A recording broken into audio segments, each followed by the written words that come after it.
one. Hello there, PAX. Welcome to our panel, Proper Care and Feeding. That's the wrong panel. Would you believe? Would you believe I had the wrong notes up? I would. Welcome to our panel called Box Text Brawl, Writing Better Adventures. My name is Shawn Merwin, and I am here with the one and the only James Introcaso. Yes, and I am James Introcaso, and I am here with the one and only Shawn Merwin. We are about to throw down the box text brawl. After this panel, all future RPG products will have to have box text or not based on what we decide, and previous products will have to go back and wipe out or add box text appropriately. All the way back to 1974 that this is going to affect. So we have to work on our time travel first, but that's something I'm sure once we get this settled, the time travel will be no problem. No problem whatsoever. Yeah, it's going to be fine. We've got this under control for sure. So before we start to throw the haymakers here in this battle, I wanted to introduce myself. My name is Shawn Merwin. I have been an RPG freelancer for, close to 20-some years now. I've worked in D&D as well as other RPGs. Most recently, for Wizards of the Coast, I contributed to the Descent into Avernus product and the Acquisitions Incorporated D&D hardcover.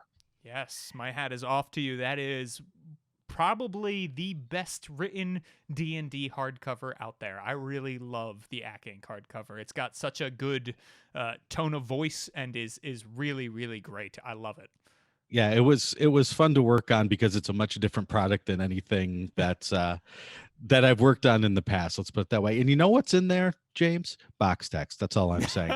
So could you tell us a little bit about you, James? Yes, I am James Introcaso, and the crusade against box text started nigh on 7 years ago.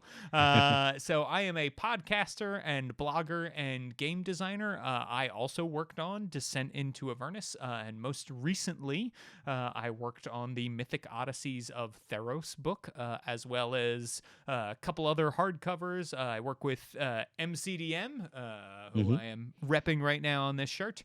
And I am the creator of the Burn Bright RPG on Roll20. Wow. Yeah. That is a lot of work done in a very short amount of time. Thank you. Yeah, it's been a true ride, and like you, Shawn, I have gone full time into this RPG freelancing thing. And I love it, and it also drives me up a wall. So yes, that's true. And I just realized why you can write so much content in such a short amount of time. Because you're not writing box text. That's right. I just say, get it out of here, and then your product is like one page, right? Exactly. So it's important to note that where I stand in the box text debate isn't from a point of view that no box text, or I should say, no descriptive text is better than having descriptive text. I think we should have descriptive text. I do want to throw that out there at the beginning, but I think I'm going to say that I think your box text technology is outdated and needs an update. And I think we can get rid of paragraphs. You want to keep a box around that text? I'm fine with it. But let's get rid of soliloquies in our games that drive the players to check Twitter on their phone. Gotcha. Yes. And I am of the opinion that while box text is not perfect, and even when it's well done, it may not be great, it is a technology that we need for our DMs to do the best job that they can when they run adventures. And James and I have we're joking about it now. We've had some pretty serious discussions about box text in the past, privately, that has gotten not quite heated, but definitely beyond the jovial stage that we're at now. Yes, tonight the gloves come off and one of Yes. us will be left bloody and Hmm. verbally beaten Yes. on the mat, and the other one will raise a championship belt. That is my Yeah. prediction. I am. And I think we did agree that the loser has to leave RPGs forever. I think was It's what true. we That's true. yeah. And there was something about a haircut, but I'm beyond that. So we can just forget that. Yes, So yes. so let's start right at the very basics. Hmm. What is box text and why is it there? Sure. Yeah. Yeah. Let's talk about it, right? Box text is the text that you see often at the beginning of a section of an adventure, and then when you're in like a dungeon crawl, usually at the beginning of every room or every so often in a Mhm. new area, that sort of introduces the area, and the information in that box is Mhm. meant for the dungeon master or game master if you're not playing D&D to read aloud, right? Mhm. Mhm. Or to paraphrase to give information to the players. So it's a signifier that says like, hey, when you're ready to start this section of the adventure, you need to give this information up front. Yep. And the reason that it's called box text is because when the first adventure modules from TSR came out, they didn't really have the means to separate it in any way other than putting a nice little box around it. So hence the text in the box became known as boxed text. It's also sometimes called box text or read aloud text, or general other descriptions have been used to say what it is, but that's what we're talking about, exactly what James said. So why is it there? Why was it there in the first place? Really, the reason that it's there is because one of the things that a GM or a DM in D&D needs to do is set the stage for the players. The players cannot act or react until they have the information they need that they're reacting to. So the box text was put there to provide the DM with a way to easily describe the setting, create the tone for whatever that room or encounter was going to be, and sometimes provide the initial conflict or drama for whatever the encounter is going to be. So that's why it's there. It's there as a tool for a DM to be able to quickly and easily sum up the scene for the players and then allow the players to react to it. Mm-hmm. Um, so I'm going to let James talk a little bit about all the problems in the world with box text. Yes, and I think you see this a lot with older adventures because people were still figuring out how box text worked, right? Mhm. And so I think one of the big things that you can see with, and I think we often in this debate what comes up when people are speaking with me specifically, hater of box text James Introcaso, that no, but there's good box text and then there's bad box text and you're just used to bad box text, right? And so I think first we get into this issue of bad box text, which I agree. I think there are some best practices to keep in mind when writing any descriptive text, no matter how you're formatting it. Mhm. And so long, right? Very lengthy box text that can get too flowery and too descriptive. Shawn, you had a great article on D&D Beyond that talked about this exact problem, where the Mhm. DM sits down to read a giant chunk of box text that's like 3 paragraphs and keeps getting interrupted by the players asking questions or making jokes or that kind of thing, right? Yeah. So I think when we get into lengthy box text, when we get into people who are describing things that the players don't necessarily need to know about, right? Like if you Mhm. tell me that a cave is dark and dank, I don't need a ton more description to know that it's dark and dank. You've already told me that, right? Right. Right. And so I think, if a GM has a group that loves that embellishment, the GM will go on to embellish themselves.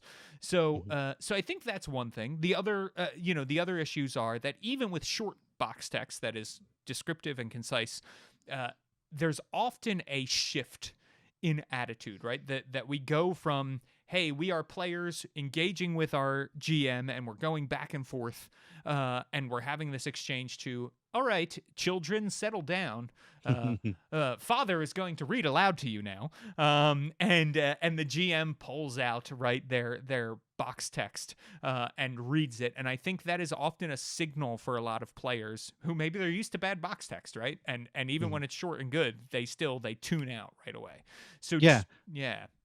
I think that signal is very important Mm-hmm. because I think you're absolutely correct in the sense that when the DM is looking up at the players, there is this connection. When the DM then looks down, there can be a disconnection. And it can be a signal, as you said, for players to tune out. Mm-hmm. I think there is also, though, maybe it's a subset of players, maybe it's just what the players have been used to in their games. But sometimes I think it's also a signal to pay attention. Mm-hmm. Mm-hmm. Now, that only works if the box text is good. Right. Right. As soon as it becomes burdensome, then there is that tendency, I think, to tune out. But I think that's signaling because presenting any sort of, whether you're talking about plays or television, right? We're all trained to answer to signals, right? We hear dramatic music on a TV show. We're trained to feel a certain way. Or we see a play and we watch a character move off into the spotlight by him or herself. We know there's a soliloquy coming. So we are trained to then focus our attention on that character. And I think role-playing games are a very similar medium in the sense that we as DMs uh, can use signals to help the players move into a new mindset or a new section of the game. It's just a matter of training the players correctly and then reinforcing that training with positive steps as opposed to negative steps. Sure. Sure. Or you could not train your players to have to do a new thing, right? Like maybe that is part of it that we could expect less as Okay. it were by giving the GM better tools. Yes, but even then, there are steps in a game, Sure. right? Yeah. And so, just saying roll initiative, Mm-hmm. you are kind of moving from one stage of a game to another. I see what you're saying. Yes. So Yes. so it's not you can't make a seamless game in that sense. Mm-hmm. You can't make a game where the players are always engaged the same way with every step of the way. Yes, yeah, and I agree with that. Yeah, I think you're right, and I think that is also why descriptive text is important to have, because when you read a lot of adventures that forego it, Mhm.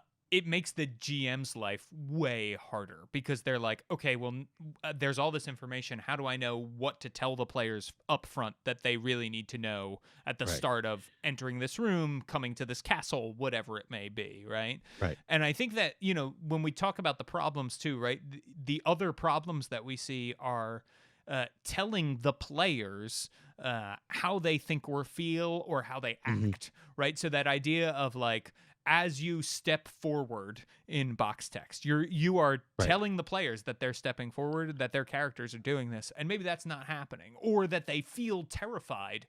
Well, maybe the character doesn't feel terrified because maybe they're a right, paladin who's immune to fear, or right, maybe they really love hell for some reason, right? right. Yeah, right. And that was part of my article Mm-hmm. on D&D Beyond was, this bad box text moves the characters when they might not want to move. It tells them what they see when they might see things differently than another character. It tells them, like, if you say, your skin crawls with terror, you're just making so many assumptions that A, they have skin. What if they're a warforged? You know, Mm-hmm. B, that they feel terror, as you said. All of these things, you are taking away their.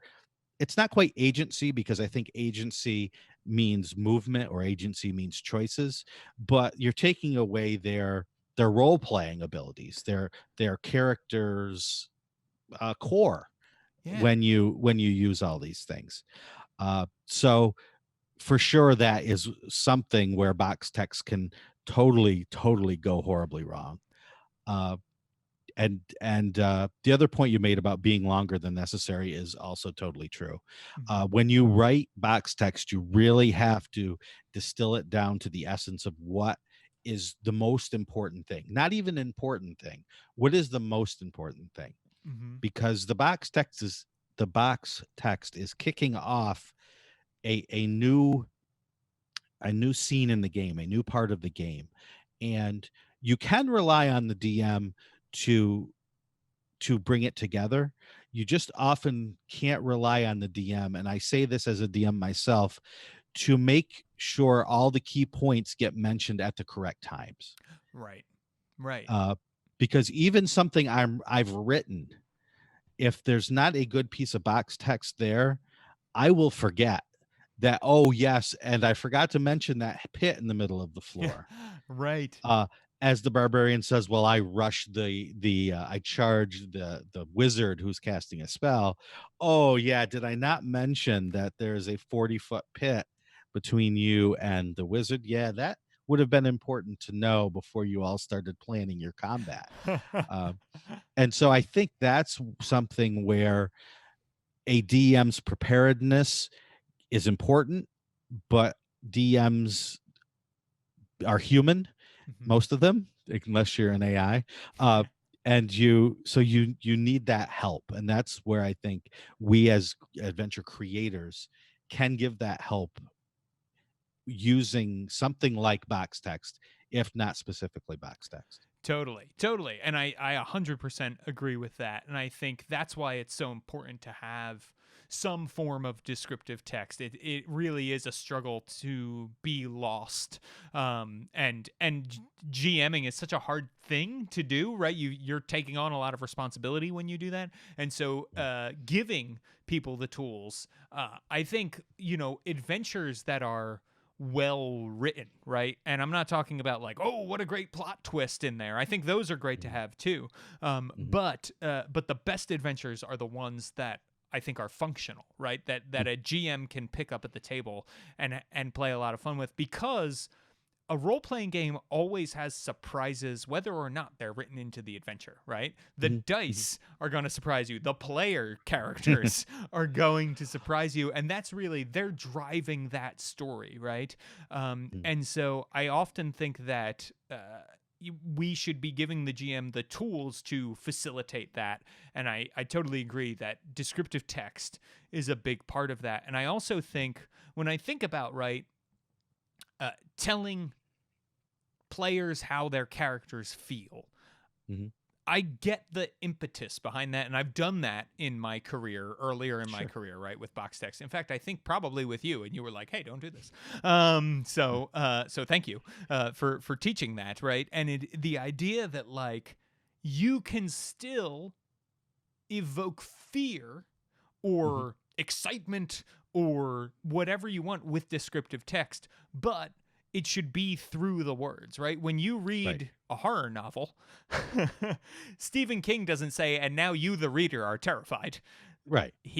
He writes things that are scary, and Yeah. and so that's how that goes. And so I think that's what it's going to be stronger. Your writing will be stronger if you don't tell characters how they feel. I try to avoid you, like the Yeah. second person, entirely when I'm writing Yeah. descriptive text. Yeah, that's one thing I've been writing about box text for probably 15 years. And one of the very first things I said was, if you want to write really good, evocative, but useful box text, don't use the word you in box text. And I received a lot of negative feedback on that, specifically from old time adventure writers Mm-hmm. who said that's ridiculous, right? Because they've always done it. So why, me 15 years ago, being the young whippersnapper I was, uh, telling them how to do it better. And if you're used to writing box text and you're used to using you, Mm-hmm. you see this, you move here. If you eliminate you, you eliminate that second person, all you're left with is the ability to describe things that are happening outside of the characters. And that's where you are now writing more like fiction than like a director, because you don't want to be the director. The DM is the director, right? Mhm. You're just writing the script. Exactly. And I think your point, James, about using that evocative language to cause fear rather than telling them they're afraid, it's a great point, but that's where that fine line comes Yes. between being an adventure writer and being a novel writer. Mm-hmm. Because if you can keep it short and you can choose the exact right words, then you're doing it well. If you start rambling off and describing things in too much detail, or taking too much time describing what the NPCs are doing and not letting the characters interact with them, then you're in trouble. So almost write poetry rather than fiction Yes. Yeah. when you write box text. Yeah, I think that's great advice. I think of it as, and I come from I used to write, I still do write television promos, right, Mhm. which are commercials, and so they say you have 30 seconds, 15 seconds, 10 Mhm. seconds, right? You have a poster and you can put one line of copy across it, that kind of thing. And that's really helpful for how do I make the most evocative thing I can with the least words possible, right? And Mhm. so I think of it as writing advertising copy, right? You're Yeah. advertising this area of adventure to your players, Yep. and so yeah, and I think poetry is a great way to think of it too, right? How can you keep in mind these guidelines about box text, about keeping it short, about Mhm. keeping descriptive text evocative, without going into here is my Stephen King novel that Mhm. you need to read before you play the adventure. Yeah. And the example I love to use with that is uh the characters walk into a room and there's a statue with red eyes, uh opals or rubies, something red. Mm-hmm. And what you're trying to get across to them is what's there and why may it be important. Mm-hmm. So like if you go on for 20 sentences describing the statue, they're going to lose focus. But if you say in front of you is a granite, or don't say you, right? There is a granite statue with fiery red gems that act as its eyes. Mm-hmm. By using the word fiery, what you are doing is drawing attention to that in a way that you want the players to think about it. Because say there are traps there, you without having to describe wires or all anything else, you say fiery red gems as eyes. Now they're thinking fire. So you are condensing everything that you're trying to say down into one word. Oh, if they and they may not consciously think there may be a trap here because he said the word fiery. But when they hear fire, subconsciously, they may say, "Oh, there's something wrong here. There's something different here. Let's check that for traps." Now you are using one word to put people in the right frame of mind to interact with this encounter in the way that you as the encounter designer intended. Mm-hmm. Yes. And so that's why I think box text is important for you to get across points like that without the DM having to do that heavy lifting. Yes. Yeah. And I think I totally agree, right? Descriptive text one word can make a difference of like, oh, okay, this is going to help us remember that, like, if you didn't say fiery, I may not have thought traps, and I may not have, we may have blundered into that, and the same way we blunder into every room and not realized how unique it is, Right. right? And I think that I agree with everything right now that is being Mhm. said. Mhm. I'm setting this up because I think the even when it's short, right? The idea of box text is like, oh well, people can just paraphrase this, and I think that. If you've got the kind of group who isn't going to like this or that sort of thing, and I have a couple of different issues with that I know we're going to get into when we start talking about bullet points, which Mhm. is my preferred way of doing it, but I have like a very specific idea of how bullet points work, because I think if we look at something like Waterdeep Dragon Heist or Dungeon of the Mad Mage, which use descriptive bullets, I think that is not the way that I prefer to describe through bullet points. So I think that's also important, is like everything from box text to bullet points to other descriptive text methods have good and bad executions, I think. And I would much rather read an adventure with some of this really cool, concise box text than bad bullet points. So I think that's like an important sort of thing when I'm thinking about our Brawl right now, where we're headed, and also important for, I think, adventure writers to know that, like, if you're really, really comfortable writing box text and you write good box text, that's not a reason to abandon it then. So what for you then is the best technology to get your point across with everything that we've talked about in terms of why it's important to have this descriptive text? Yeah, so right now, and obviously things can change, things can evolve, people can evolve. By the end of this conversation, Shawn will have evolved and have seen things from my point of view, of course. And so my preferred method right now is descriptive bullet points. And the reason I like them is I think they overcome some of the things about box text that I don't like. So when I say descriptive, I think bullet points should be written with all of the same advice we just gave about descriptive text, right? They should be short. They should tell the characters what they need to know. They should be written to read aloud, right? A lot of times we see bullet points and they all start with the same word, and they, might go into like this stage is 3 feet by 6 cubits by 12 cubits, right? Like that whole thing. And so I think you should keep in mind everything we've said and write your bullet points to be read aloud in order, boom, boom, boom. And then you also get a bunch of added benefits with them, right? Okay. And you can even put these bullet points in a box if that's going to help offset them. I am fine with that. But I think that the benefit you get with a bullet point is that they're easier to parse and paraphrase.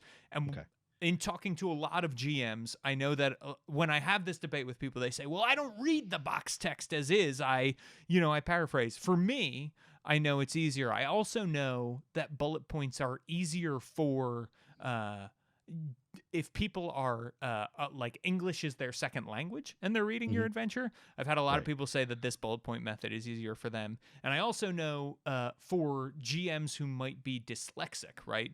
Bullet points with shorter information are easier to read than a paragraph out loud. So those are all reasons to begin with. But what I also like about bullet points is that the organization of information allows you to then, in your bullet points, also indicate hidden information that the GM should know about right away, but the player shouldn't. So like Shawn, in your example, when you talked about like, oh, I forgot to mention the pit because it's down here somewhere. Well, if that pit is hidden, and the fighter runs across the floor and starts attacking, and we're 3 attacks in, and I forgot about this hidden pit trap. Hang on, you should be down in that pit trap, right? If that is included in your bullet points, and you have bullet points maybe indicating with the bullet, possibly indicating with different text styling or whatever, hey, read the stuff that's in bold out loud.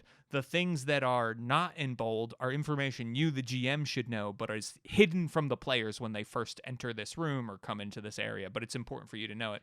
Then you can have it all up front, right? And then in your paragraphs below that, my preference is separated with headers, right? So like, hey, we mentioned the evil altar here. Then there's a header that says evil altar that then goes into more description about what happens when the players interact with the altar. We mentioned the skeletons here. Here's how the skeletons act when the players enter the room, right? That's kind of how I like to organize the information. And I think for me, as a GM, I like that better. So that's why I designed that way. Yeah. What happens? See, I'm with you. Mm-hmm. One of the things that I like to do is use bullet points as if the characters are having a conversation with an NPC, I like to put that information in bullet points. One piece of information, um, one bullet point per piece of information. Uh, is it possible to have too many bullet points used in too many different ways? So I don't think so, as long as you are keeping styling in mind, right? So like Okay. you have one set of bullet points, I think, that will be used in adventures for, hey, here's all the information the NPC gives them one at a time, right? Mhm, And that, frankly, that information could be written in a descriptive style to be read aloud, right? mhm. Because it's kind of like, I've also seen people say, here is what the PC says, and it's box text. Um, Right. and so you could do it that way, but I think then saying like specifically our read aloud bullet points or our descriptive bullet points might have a different style. So it might be that, it's the normal circle when Right. it's not information meant to be read aloud, but when it's meant Okay. to be read aloud, it's an X or a trifoil or something like that. A fleur de lis, if you want to get Mhm. super fancy. Oh, ooh. And maybe the secret information is, a like a guy, an Yeah. icon of somebody going like this, so you remember not to say it to your players. So I think that, and granted, that changes formatting, right? Or maybe we put the Mhm, bullets in the box when you want to read them out loud. mhm. So I think you do need to think beyond what we normally have for formatting now. So really what you're talking about now is a completely new way of writing adventures. Mm-hmm. Yes. Technically, right? I mean, you're talking about different layouts, different using using every single graphic design tool at your disposal. No, I Yeah. mean, yes, yeah, but that's what it is, and I like it. I'm wondering how um I'm wondering how accepted it would be, Mm-hmm. and I'm wondering how much more it would take for people to publish adventures if they have to go through that. Yeah, it's a good question. We're doing it in Burn Bright, the way we Mhm, write adventures right now, and we're not actually changing the bullets. What we're mhm. doing is we're taking the descriptive bullets that you're meant to read aloud are italicized. And Okay, then the bullets that have secret information are presented in parentheses. Like the whole bullet point is right. presented that way, right? Okay, Um, and then regular bullet points are presented without italics or parentheses, and that has been working pretty well. okay. I would say the big thing that we get is, and there's a fair number of publishers who put all their box text in italics as well. Mhm. Is that italics are hard to read, and I agree with that, right? Like if you're going to Yeah. sit down and read them out loud, if that makes it harder for you, then we shouldn't be doing that. So that's where this sort of new Mhm. technology, quote unquote, Yeah. comes into play. And I think one of the things that's really interesting is I've been playing around with Google Docs, Mhm. because Google Docs does have a bunch of different bullet points that you can use, just like Word does or anything else, that Very true. you don't need a graphic designer to necessarily come up with a bunch of different bullets. We already have them. Mhm. And so it's just indicating the same way a new GM has to learn what the box around text means. You have to Yeah. teach a new GM, it's just reteaching GMs. So that's sort of where I stand right now. And I honestly, I know that I am in a position where I'm like, I'm still playing around with it. But Yeah. I do like it better than what we have as far as box text goes. Yeah. I mean, and it's I like the ideas, Mm-hmm. and I've lived through D&D and other RPGs, their evolution of content design, adventure layout, right? Because we went you know from third edition and earlier editions where it was in the text itself, you would get the monster's name, and behind it, you would get just their hit points. Right. Right. Then we went to we're going to put the whole stat block in every page where this monster goes. Now and then, like with fourth edition, it's we're going to end of third and beginning of fourth, it's we're going to go to this 2-page spread for every encounter. But then within the regular flowing text, we're just going to refer people to those pages. Right. So you're reading the adventure and you're going from place to place to place. And then it's like, see page 47 for this 2-page encounter block. So and people loved that and people hated that. And then so they'd switch to something else, which people loved and also people hated. And so there's always this constant attempt to come up with a new format that works. And it always seems to come back to what we have now. Right. We go off and we try these new things, and then it comes back to where we are now. And so I'm wondering if that is a form of just inertia, where we come back to it because it's what we're comfortable with, or if we've tried new things and we've never been able to break through that, that whatever the barriers are, we've never been able to push them far enough that we've totally accepted the new way. Yeah. Yeah. I think, and I think it's all for different reasons. I think people, fourth edition, and I still hear people lament that we don't have sort of the encounter page, right, with stat blocks on the page and the battle map right there and the positioning of the creatures and everything. And that was a great way to run tactical encounters. Sure. But it's not a great way to save space in a book. Exactly. And so I think it's thinking about all of those different things, and also thinking about where will we change, because I think the other thing that's going to start to happen, as is the way of all things publishing right now, right? We suddenly are going to have infinite space for a book, and I think that that may change things as more and more people move digitally. Will we see? I'm wondering, like, at what point does the D&D Beyond and Roll20 version of these books look entirely different than what we have? Well, yeah. I mean, why don't we just have the adventure writers reading the box text for you? Agreed. For an extra fee, I would add. Sure, of course. But and that is a great point, because right now I'm running an Acquisitions Incorporated campaign via Roll20, and I'm still flipping pages, right? Because I still need the adventure in front of me, and I still need the map up, and some of the things I can pull off of Roll20, but some of the things I still need to go back to the text itself, and have 5, 6, 7, 8, 20, 100 windows open with the monsters, because I'm clicking on the Roll20, or I'm clicking on the D&D Beyond monster to show the roll in Roll20 via Beyond 20, right? That link between the two. Right, yes. And so it hasn't become simpler. It's just become different. And we may be at a point where we have to accept that this is a complex thing that we're doing as writers, as players, as DMs. And there isn't one simple silver bullet that's going to solve our attention, space problem.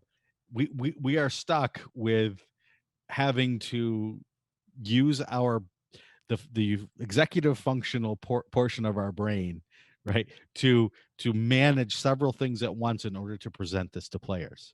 Yes, definitely. And I fully agree. And I think it's going to be, the future will be interesting to see if we continue to have the same issues play out on different platforms, right? Which is what's happening right now.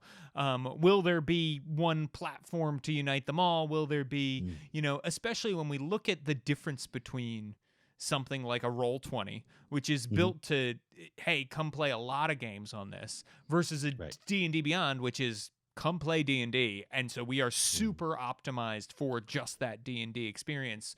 Right. Is that going to change things when D&D Beyond puts out their virtual table, right? Right.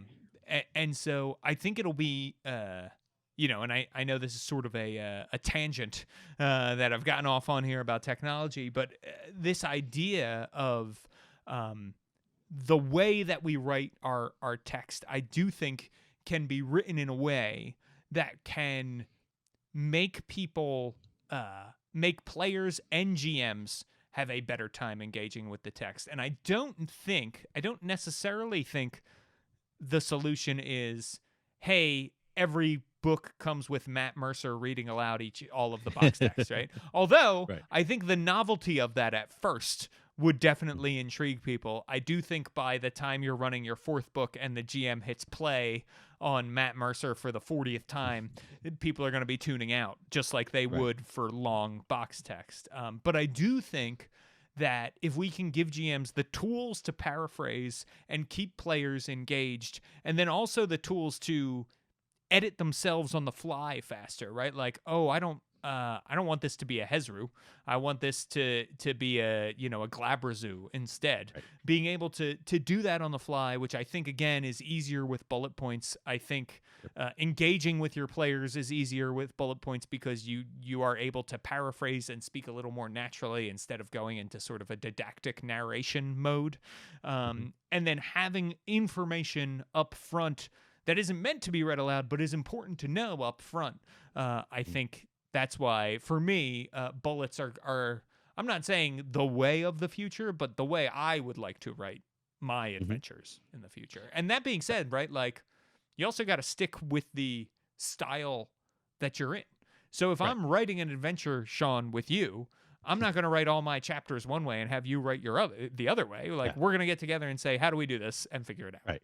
Right. And either the publisher will set that standard, or or as you said, we would have to agree how we were going to do it. And I just want to mention all of you critters out there who are furious at James right now for saying that anyone would ever get tired of hearing Matt Mercer read box text. You can send all complaints to his Twitter account.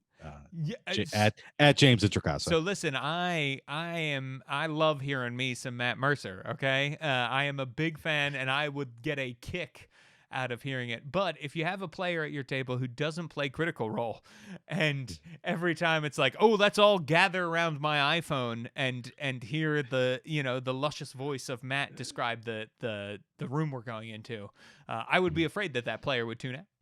Yeah. No, and I think that itself is your best argument against box text, right? Because if a professionally trained voice actor, beloved by millions of players for his NPCs and his creations, if even then people would get tired of that, what hope do we DMs have for getting players to listen to us? Yes. Now, I will say, if Matt Mercer sang all of the box text, or maybe like a fun box text rap for each one, that would be fun. That would be challenging for us as designers to make that happen, though.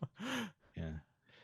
How much extra prep does a DM need if we go away from box text? Do you think that it becomes more of a burden on DMs if they have to not necessarily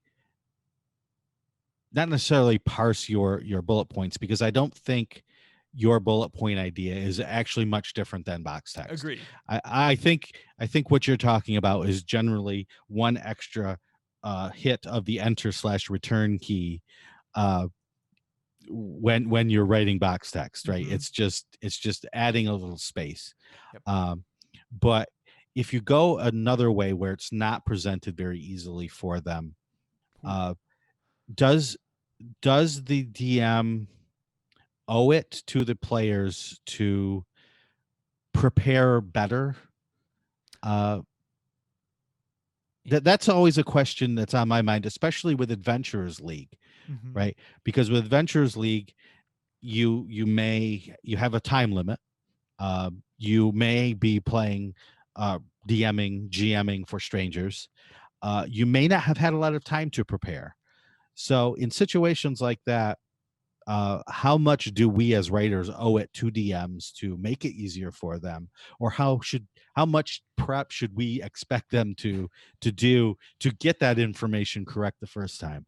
Yeah, I mean, I think the expectation of an adventure writer should be, hey, my hope is you will read this before you run it, right? Hmm. Um, and I don't necessarily mean read through the whole adventure if it's a very long adventure that's going to take multiple sessions. Hmm. But I do think the expectation should be, I hope you read this section at least before you run it, and then you'll be able to run it out of the text. Hmm. I don't think we should be expecting GMs to rewrite things. I Hmm. don't, and if there are GMs out there who this helps them, and they do it all the time, I think that's Hmm. great. And I think Yeah. if that is part of your process and that helps you, by all means do it. But I don't think we as adventure writers should say, well, they're going to rewrite this anyway, and so Right. it doesn't matter how I present this. And Right. that's the big problem when there's no descriptive text there, right? Is that Hmm. we get into this. Well, then I had to, because I only had a 4-hour slot, and the adventure was already tight as it is. I wanted to go through. I made a million notes, and I did all this kind of stuff. And so I think, that's where my mind is, right? Like we should not be asking GMs to be the designers of the adventure if we are designing an adventure. Hmm. What about you? Yeah. Yeah. I think that when an when a DM, a GM buys a product, they should be getting everything they need to run that adventure. Mm-hmm. So definitely they shouldn't have to design. Um, and I don't think they should have to rewrite as Yeah, like you said, if they do it, great. totally. Because only they know their players. We don't as adventure writers. So I think that's great. But I definitely think that we should make it as easy as possible for them to run within reason.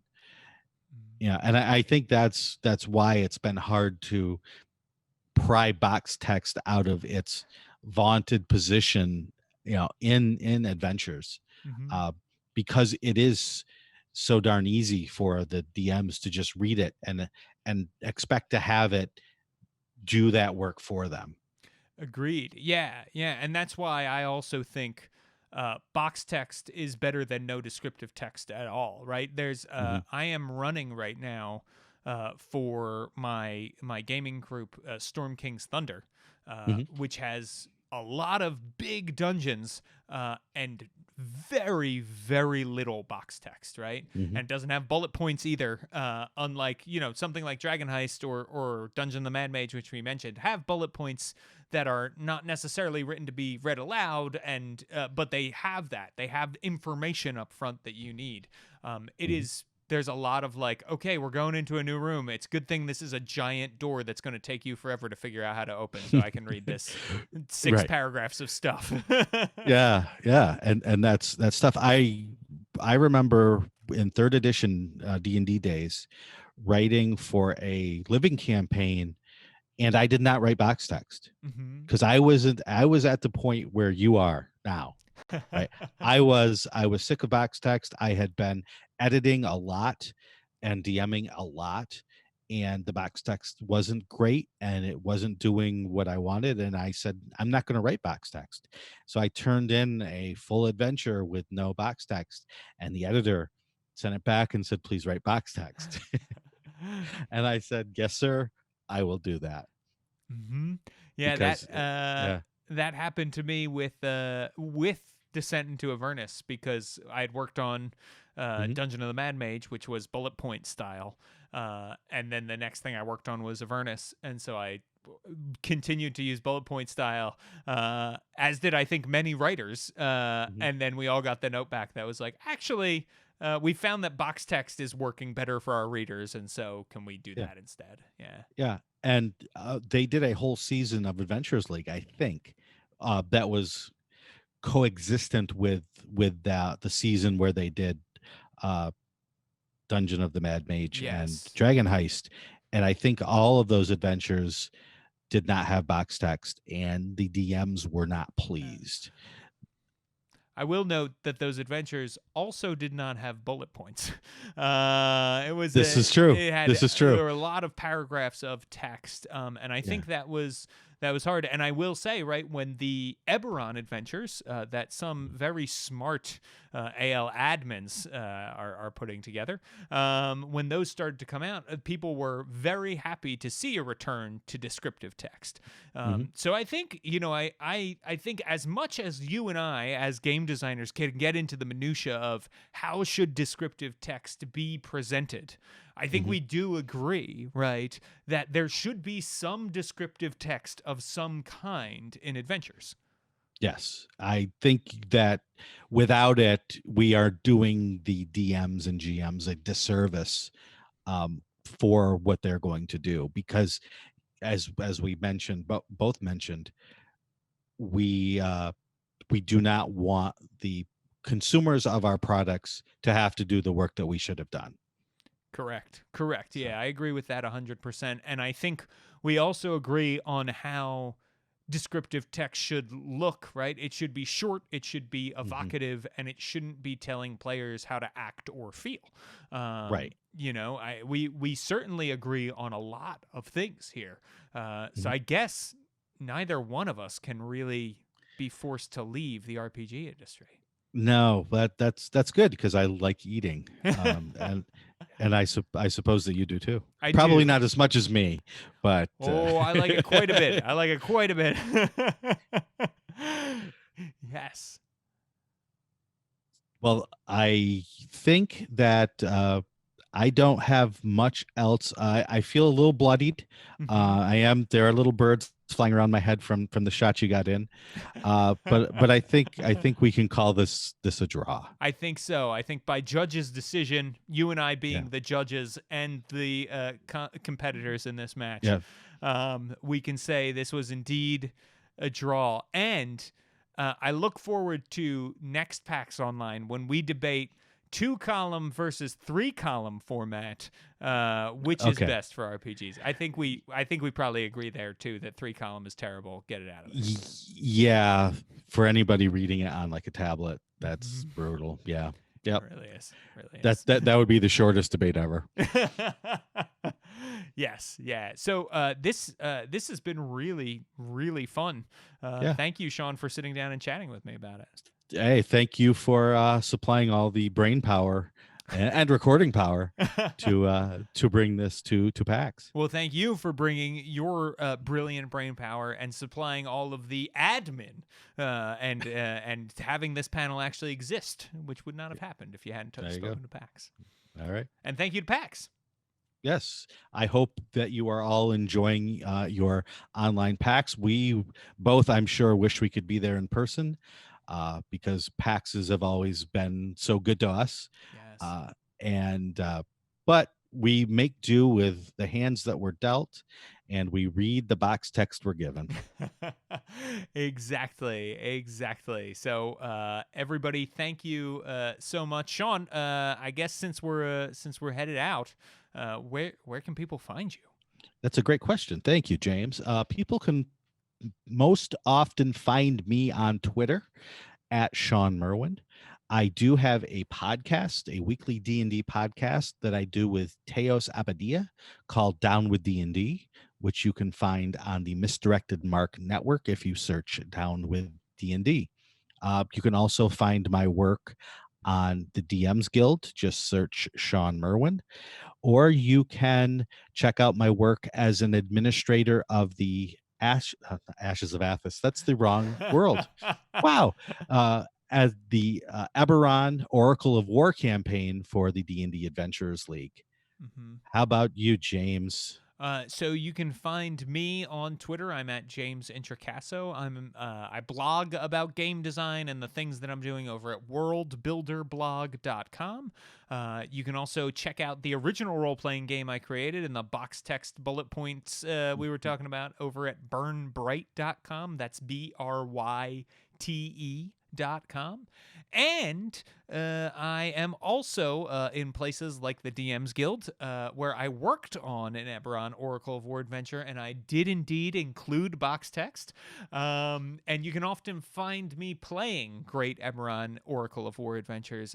It is one of the best adventure paths, I'm going to say, ever written, Shawn. Wow. Yeah. Well, yeah. we can thank Will Doyle for that. And you can also thank Shawn for the great formatting that you will see in there, and the presentation of everything. So so those are the places where I am. So also, by the time this comes out, maybe I'm the managing editor of a magazine called Arcadia that is distributed through the MCDM Patreon. That's Matt Colville's company, MCDM. So go check out the Patreon over there if you want to check out issues of Arcadia. It's either out or it's coming. We'll see. The hardest working man in game design right there, folks. That's right, Matt Colville, the hardest working man in game design. Maybe the second. Well, he comes second to you, sir. So my hat is off. Yes, so thank you all so much for watching.